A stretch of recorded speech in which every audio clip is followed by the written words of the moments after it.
Well, when I first met him, he was, after I got done playing with Vince Guaraldi at the El Matador in San Francisco, and somebody was saying, "Where's the trap drummer?" in a real loud, scratchy voice, way worse than mine. "Where's the trap drummer?" Real loud. And I couldn't see who was saying this because the club was so dark. And so I'm like, uh-oh, well, I'm the trap drummer. Somebody wants to tell me something. It sounds like he's pissed off. And so I followed the voice down to the end of this bar. If you could see how this place was laid out geographically, you'd understand what I'm talking about. So you go along this dark corridor where you can't even see very well. You have to make sure you don't bump into somebody. And I saw the guy who was saying, "Where's the trap drummer?" He said it a few more times, and as I got close to him, I went, "My God, that's Joe Jones." So I just walked up and shook hands and said, "I'm the trap drummer." And he said, "Sit down and buy me a drink." And I went, "Okay." So I sat down, and there was another drummer friend of mine. I said, "Wait a minute, I got to get my friend." He said, "Okay." And he went, "Yeah, go get him." And I said, "You're not going to believe this. Joe Jones is sitting there, and he's holding court." So we bought him some drinks and had some drinks with him.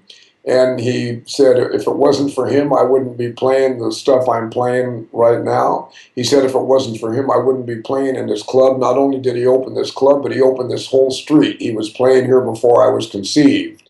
And he went on and on and on and preached and talked about drumming and talked about, "Don't let me hear you say anything bad about Buddy Rich," which we've all heard him say on tape. He said that to me. Maybe he used to say that a lot.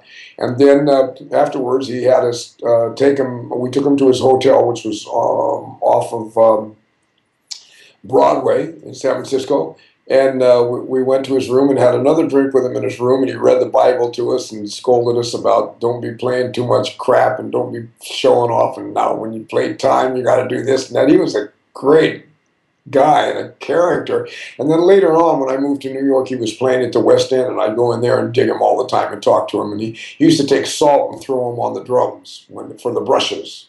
He used calfskin drums. And he was such an intimidating figure that if he stared at you from the stage and stared at you long enough, I'd have to put my eyes down.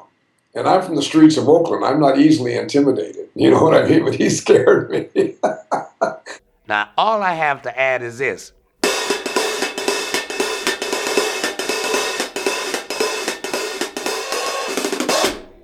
Now, that's my personal contribution to music, as far as the drums are concerned. I think he loved performing for people. I think he was into grace and dignity, and I think he really loved rhythm and swinging. And you could tell he loved the musicians. We've all seen the footage of him with Billie Holiday and everybody. He loved everybody. He was also one of the founding fathers of the stuff that we do. Big time.